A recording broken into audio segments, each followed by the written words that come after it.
So welcome to another episode of Breadcrumbs to Blueprints. Today we have with us Mark, who is a palm reader. Welcome to the show. Hi. Hi. So tell us, how did you become a palm reader? Well, it started when I was about 4. I remember lying in bed and my mum looking closely at my palm.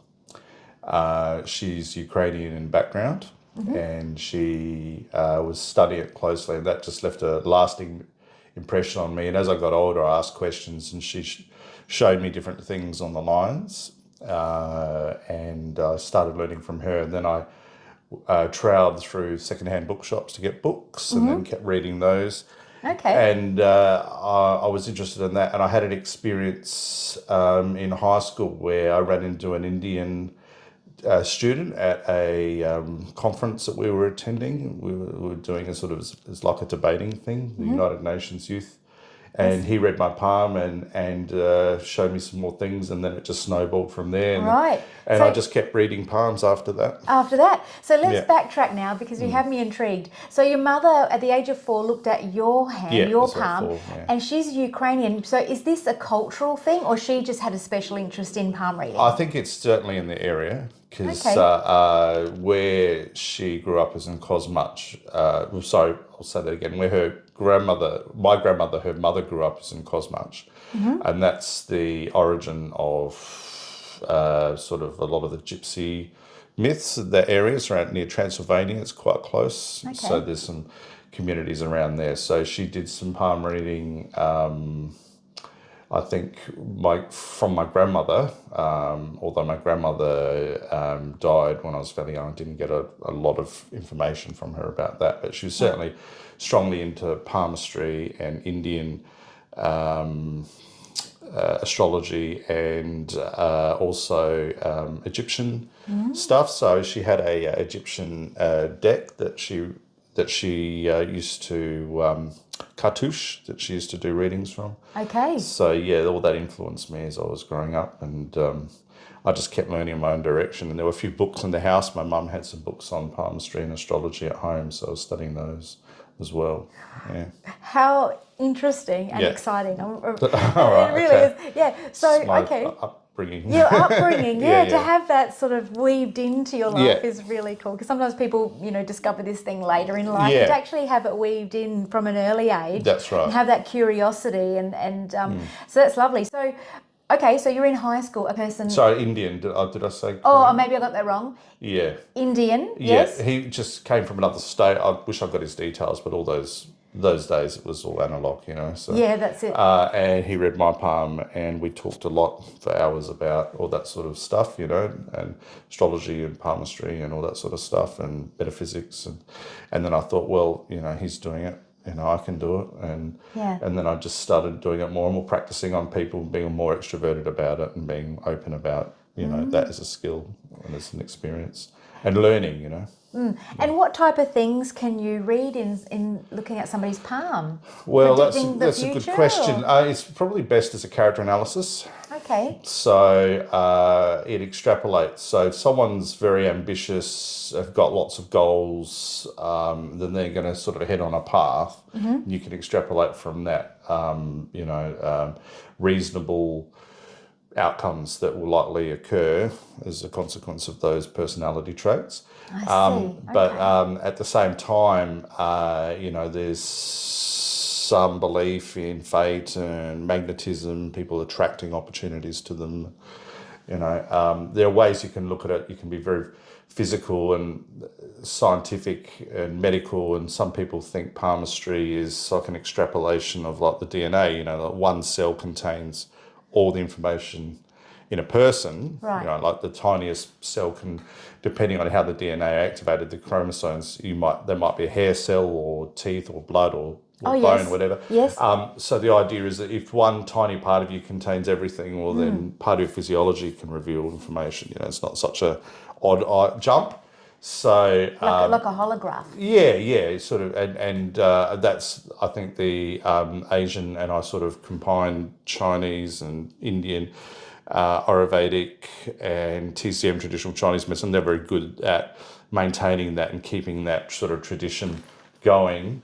as an analytical tool within their areas. And I respect that, and I think that's a great step, and it's helped withstand a lot of the criticism, I think, in the West about its validity and whatnot. So it's sort of standing there as its own sort of field part of medicine, I suppose, in some of those countries. Yeah. In your opinion, which culture has been the most influential for palm reading? Could we even answer that? Probably not. No, I think they're both very influential, and they have a lot of academic rigour. There's a lot of books that have been published. A couple have gone into English translations. So I respect Ayurvedic and TCM as sort of being custodians of that. Yeah. And TCM is Transcendental Meditation? Not quite, no. Traditional Chinese medicine. Oh, okay. TCM. Sorry, I should have said that. I'm so glad that I asked that question, because I was going, oh, okay. Yeah. Yeah. So they come at it with a real health focus. And I think that was about your question, what can palmistry reveal? Yes. So it's good for character analysis, and it's good for me. Having said that, I don't tend to delve too much into medical, because it can be a bit fraught. I don't want to give people wrong information. I will refer to them to medical specialists. I concentrate on what I learn, which is sort of personality analysis and some predictive stuff that comes with that, because I tend to focus on that. And the Western or the Hermetic tradition, which is the one that people think of when they think of palmistry, which is reading someone's future. Yes, that's it. That's what I think too. Yeah. Look in the palms. Okay, so what I find fascinating, being a hypno-psychotherapist, helping people with emotional stuff, the stuff of the mind, is that palms, can give you information about that personality. Eyes can, the ears can, that's right, the voice can. Certainly. So every individual aspect of us actually gives so much information, and I really do find that so intriguing. Yeah. All right. Especially if they're tools of the mind. Like the hands are inextricably linked. They're constantly doing things that the brain requires. And I think they are used in body language. People portray what they're thinking with how their hands move and that sort of stuff. Yeah. So, yeah. I love doing these interviews because I'm trying to, by interviewing people like you, because this it is not paranormal. This is a thing, like every other facet, like iridology. Yeah. You look into the eyes and it tells so much about the health, but also about the personality as well. As an example, so palms are the same thing. So I'm sort of making the paranormal, because it's like that little woo-woo term people put on things. It's actually not. It's normal. Well, in the East, it's considered that way. Absolutely. They don't have that attitude. And the West has this incredulous attitude and contempt. There's unfortunately, it's been tainted. There's a lot of contempt amongst academics, and I think if they studied things first before they made a decision and made an opinion, and that would work. And the good thing about the fact they don't have that in the East, they don't have that ego in the East. They're preserving those, so that there's almost a metaphorical Chinese wall there where they can't get too far, like that. And in criticising that sort of thing. And I like to think of it as an analogy, being in the 12th century or the 11th century and trying to understand the physics of flight, how flight works, and trying to understand what we can do with that. That's all like before Da Vinci's time, and it would be sort of speculative. And many centuries later, we're going to the moon, and we're flying around the Earth. So I think there will come a time in the future where the parts of the brain which aren't understood will be developed, and they'll be the basis of forms of communication, maybe like telepathy or other things like that. And palmistry and other sciences will be integrated into health. Yes. That's my belief. And that's my dream, that this all becomes integrated. That's my dream. And as science adapts and changes and understands, because there's logical imperative. Like if you're a scientist and you don't believe in the soul, for example, or you're a skeptic, you say you don't believe in the skull, then that I should be able to remove something biochemically or electrically from your mind to put it in another person and get exactly the same beliefs or thoughts and all those things that make you, like I should be able to duplicate that on a physical level if you don't believe in the soul. So that's something that science is really struggling with. It either says we can't do it yet, or we don't. We can never do it, and if we can't do it yet, well, then there's an openness that in the future we might be able to understand the energies and underlie personality and belief and feelings and all that sort of stuff, right?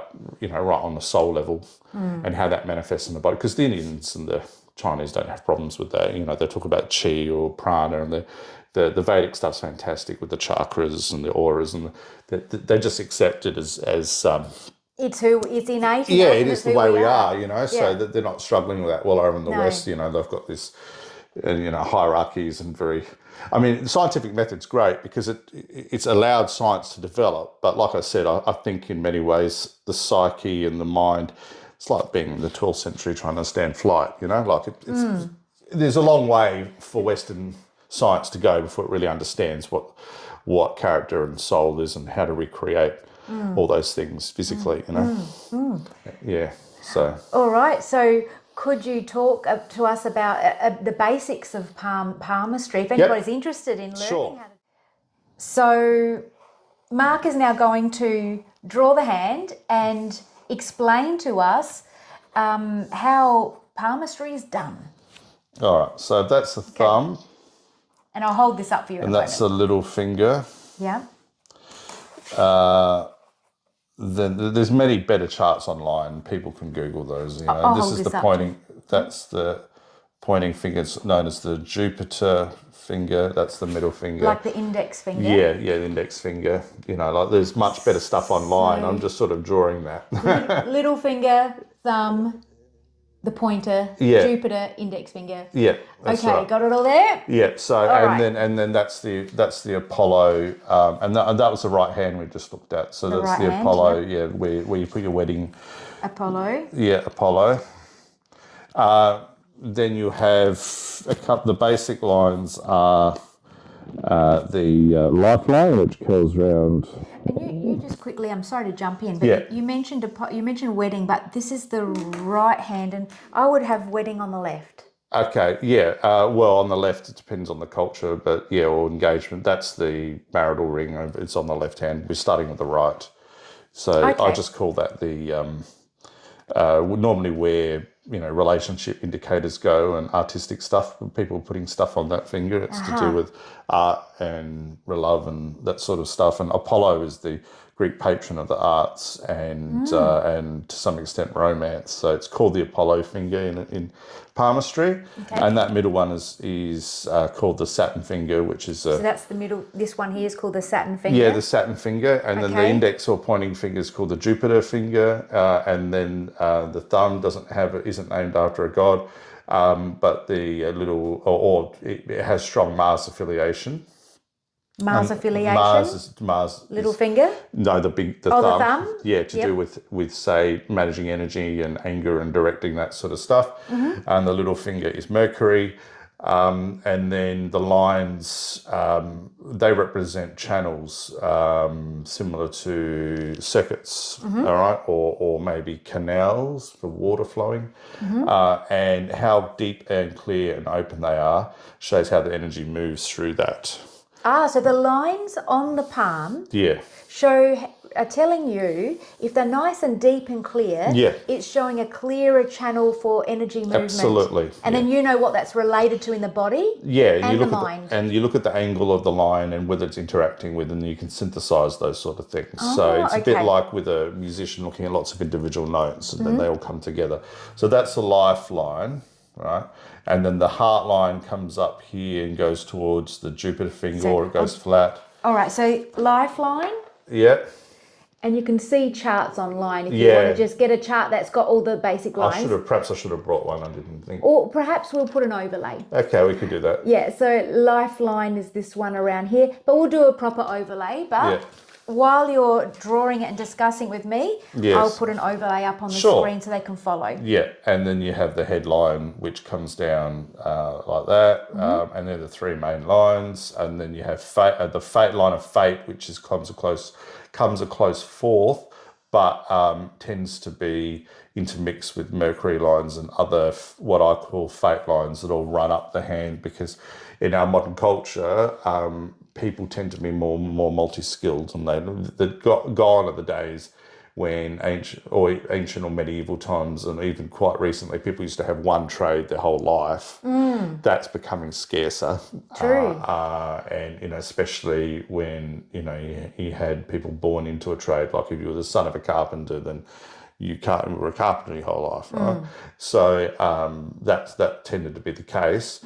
But now people have a lot more choices and options, and they'll jump. So there'll be, because of this, you see more lines on the palm now. I do, yeah. More fate lines. So the older books, which are written around the 19th century, turn of the century, by famous authors, Chiro.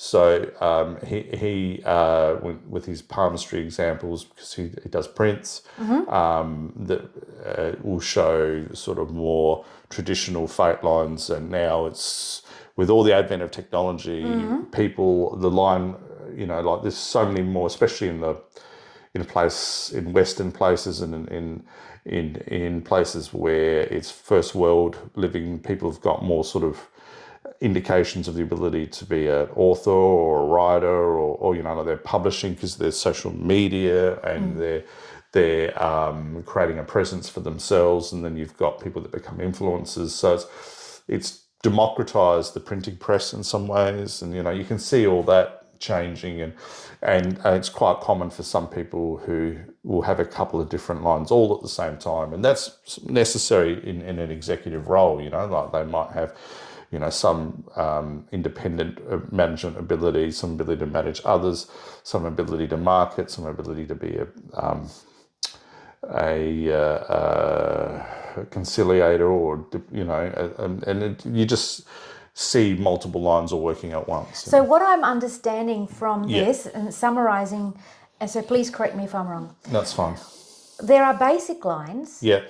But then there are other lines. That's right. And you're able to tell the story of that person because I try. You bring it all together. Well, I try and synthesise, and some hands of very complex people who've got lots of skills and lots of experiences, then they'll have multitude of hand lines. And it's no accident that older people tend to have more and younger people have less, so that people in children or teens have very few lines, and then as people get older they get more experiences and skills. And I have a question about that. Yeah.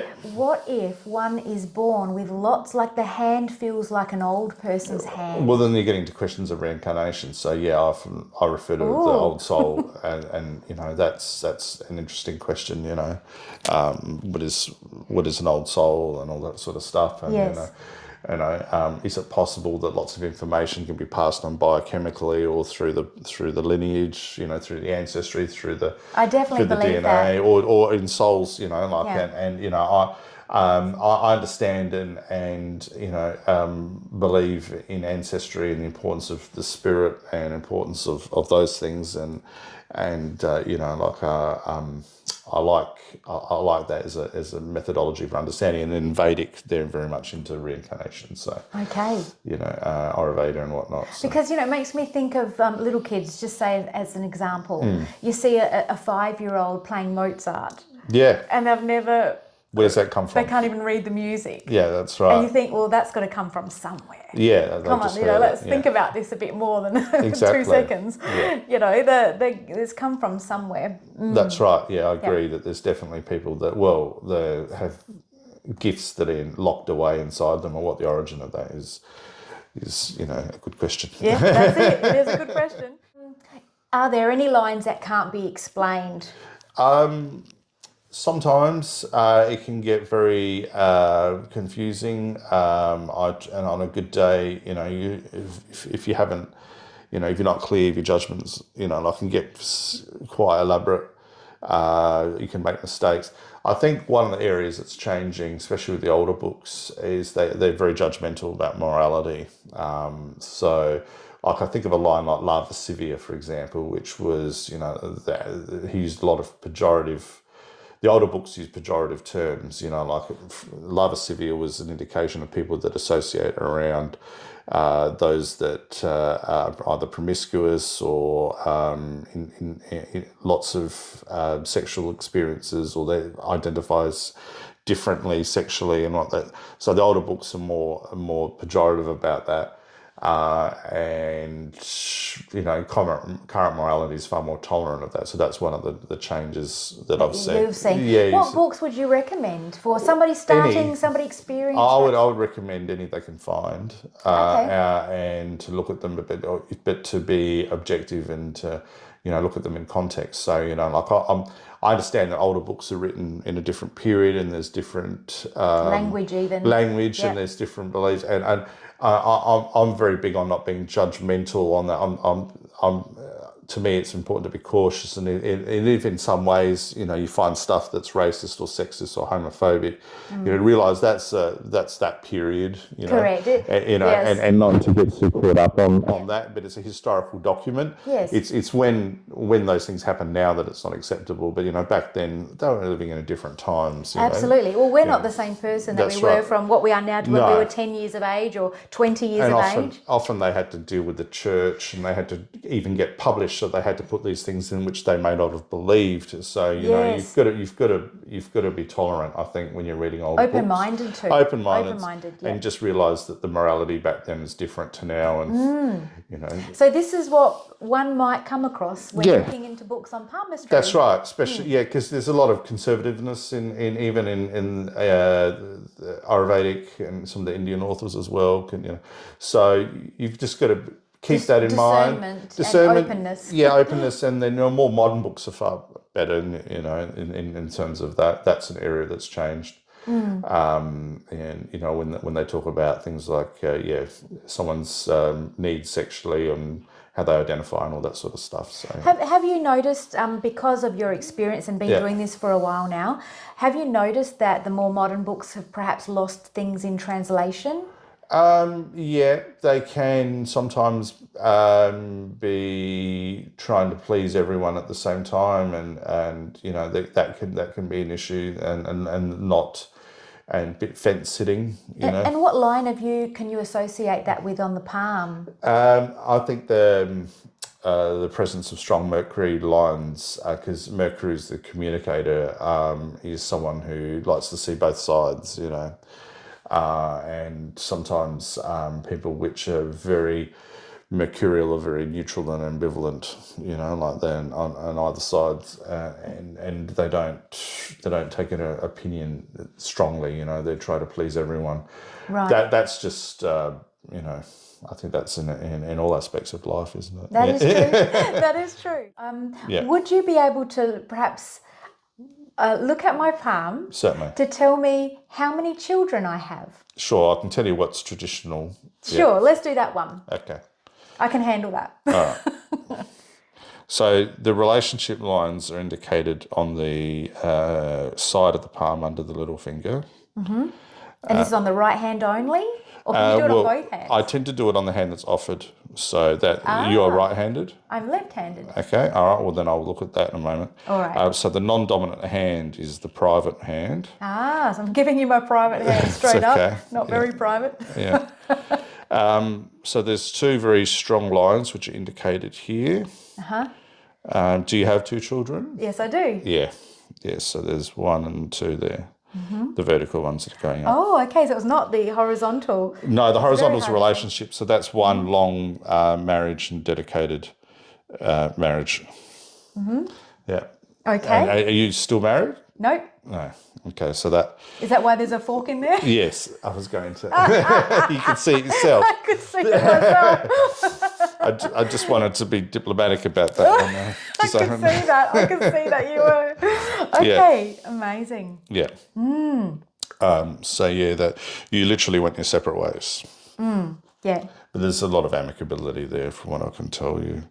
Heartline is very diplomatic, and you ensure the children have access to their father. Absolutely. That's incredible, isn't it?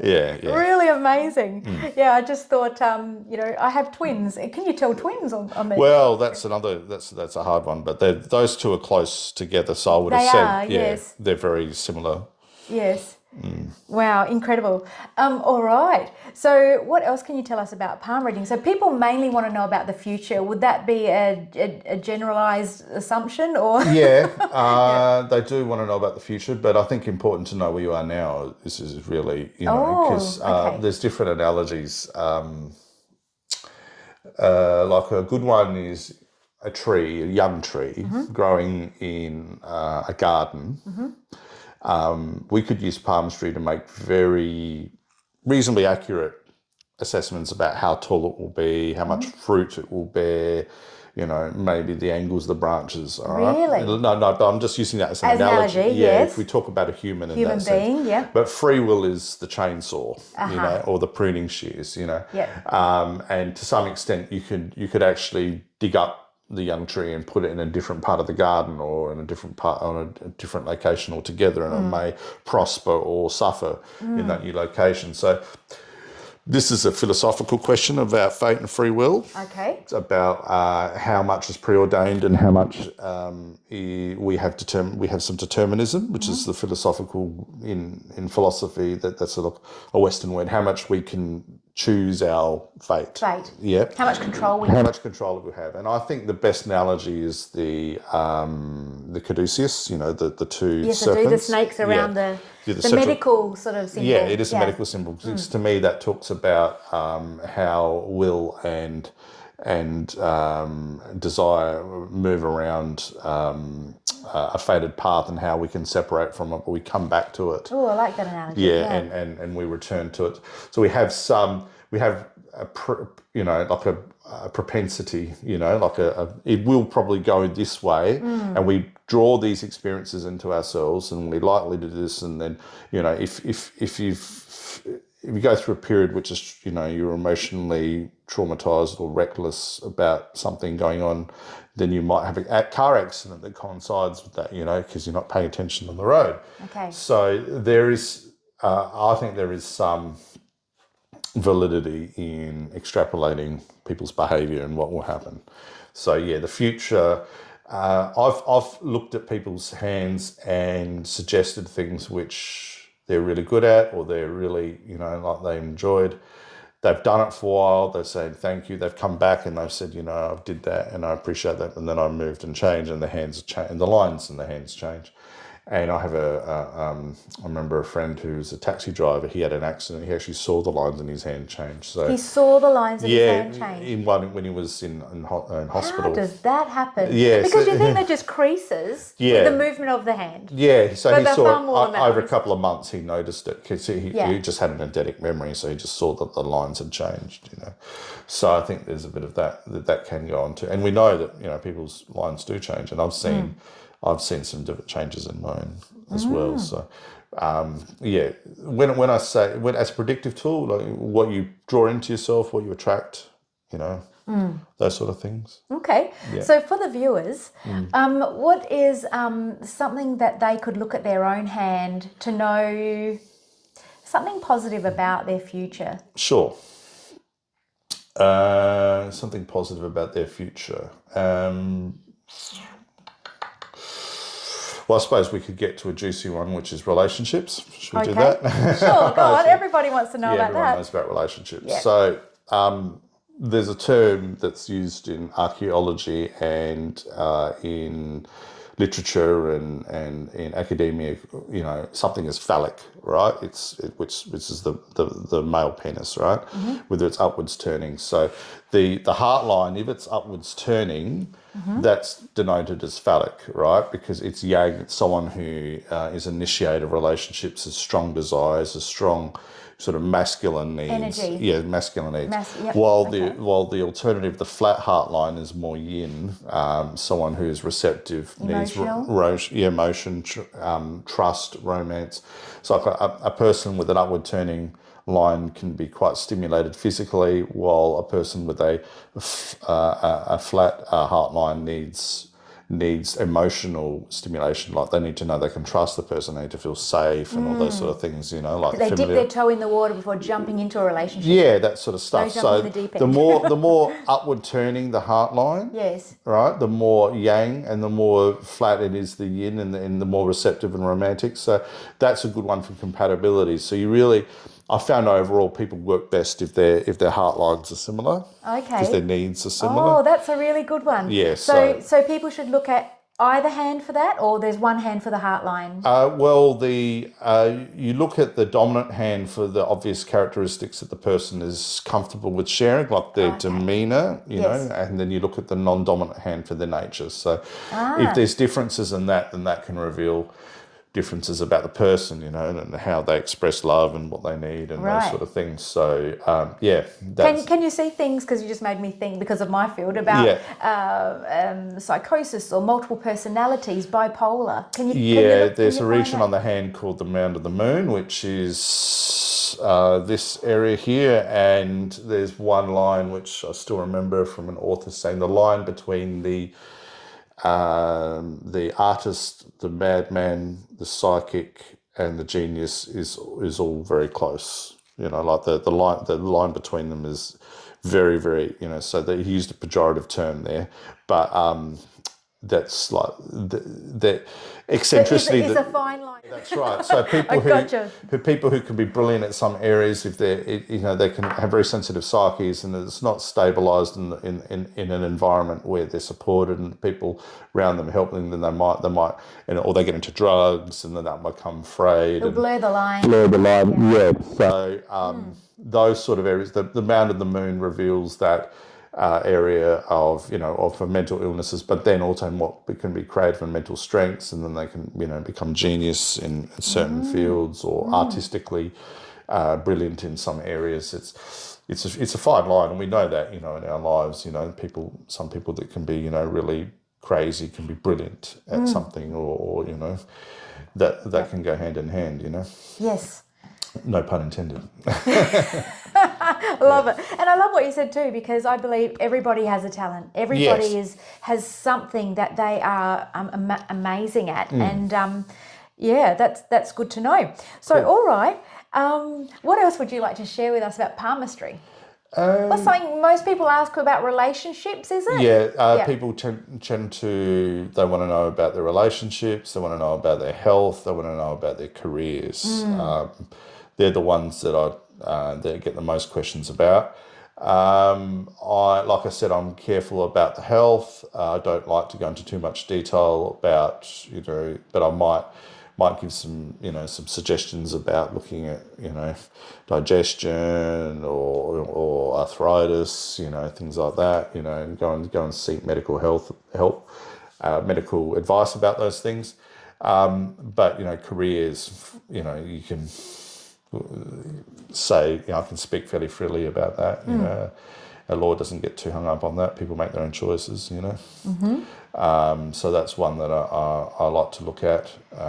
And those four fingers that I mentioned earlier. So if you've got lines heading up in those directions, depending on which one they go in.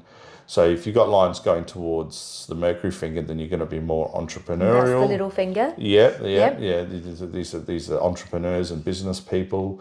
Those lines going up towards Apollo, artists, performers, people that want some public recognition. Saturn is the more stable, mundane, routine work.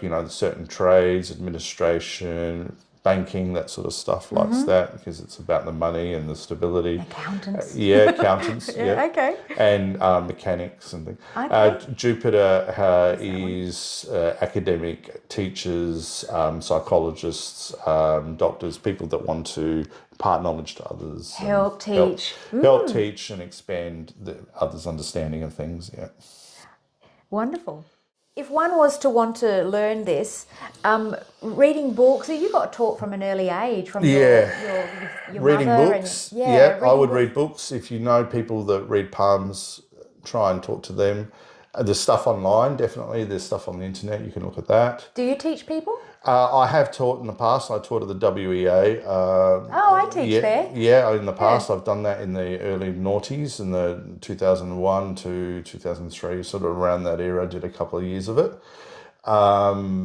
It's my day job is far more encompassing now, so I don't do that. Yes. And I'm personally into a lot of research at the moment. I'm doing a lot of historical research, and I come in and out of wanting to directly do consultations with people or do academic stuff. So at the moment, And what do you mean there? Associated with palmistry or something completely different? more, I like my personal interest is astrology and timelines and history and cycles and manifestations of events, mundane events. American politics, that sort of stuff. I've been studying a lot of that recently, obviously, looking closely at what's going on there. Yes. Because the whole Trump thing that's happening at the moment.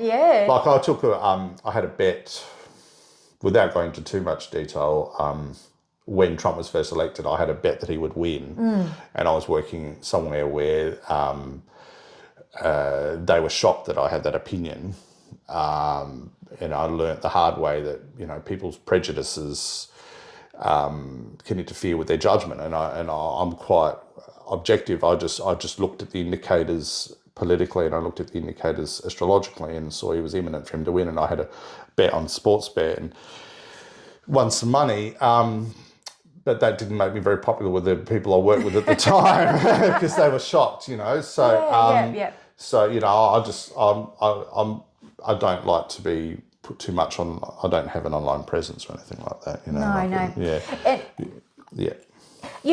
There's so much to us as human beings. There's not just this physical, I call our bodies a meat suit. We're far greater than who we think we are. And to be able to, I'm going to say siphon or glean information of a situation, looking at astrology and everything else, it's just remarkable, isn't it? Well, it is, That one people have trouble with, but I think every culture around the world, every ancient culture has built these enormous monoliths which align with the stars.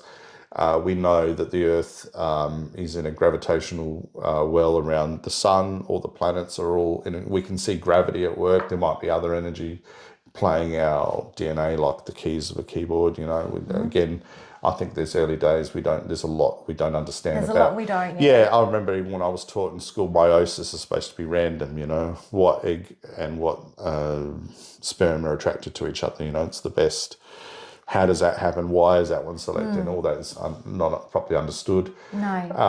And even our heartbeat. I wrote this in my own book. Like they know about the heart and how it works and all that sort, but they can't predict the exact moment a heartbeat starts. And it starts before the heart is even formed. It hasn't been fully formed. It doesn't fully form and then start beating. So right. There's a lot that we don't know. And these cultures have spent so many resources in building these monoliths, and lining them up with perfect accuracy to celestial things and recording almanacs. And it wasn't just for agriculture, the Sumerians and others, they used them, and Romans, and like in ancient Rome, if you weren't very good at predicting, you ended up in front of gladiators, or you got stuck with a sword in front of Caesar's court. You got good at it or you died. What a terrifying position to be in. Though. What if you're having a bad day? Yeah, that's right. So there's that. That's that's classically recorded. Like Manlius and other astrologers that were. And the priestess of Delphi. Yeah, that's right. I don't know what happened to her. I'm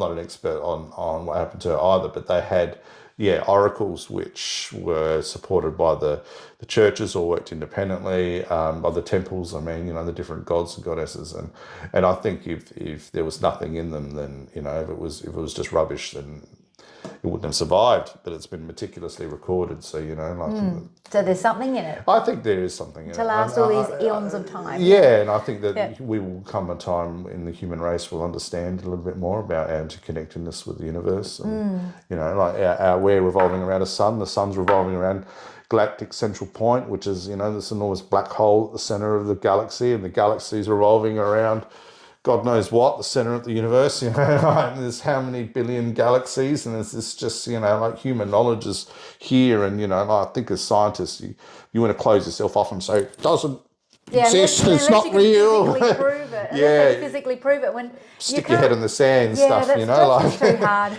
Yeah, that's how some people cope. They have to stick their head in the sand, but others are open-minded and want to learn. So, you know. Yeah, that's it. Anyway. Well, thank you for your time. My Thank you pleasure. for sharing your story with us today. And not your story, your life, your experiences. Okay, it's been amazing. And cool. I'll do some overlays and we'll put up some palms and people can have a look and see what their own palms are telling them, and perhaps maybe they can contact you. Yeah. Something in the description box. If the best idea is to keep, I'll no doubt go to the next Mind Body Psychic Fair in 2025. All right. Depending on professional and personal commitments, I may start doing some consulting again this year in 2024. If I have a premises sorted out, I'll put that. I'll make sure I notify you. You can notify me, and then what I can do is put it in the description box below for everybody. Yeah, that's right. When you're ready. Yeah, that's if you're right. ready. Yes. Well, like I said, I've got professional, personal, and I'm doing a lot of research at the moment. It's interesting. Next few months, I'm focused on, but anyway, super busy, man. Thank you again for your time. My pleasure. And thank you for watching another episode. We'll see you next time. Bye. If you have enjoyed my show, please remember to like and subscribe to the channel. If you would like to be my next guest on the show, my details are in the description box below.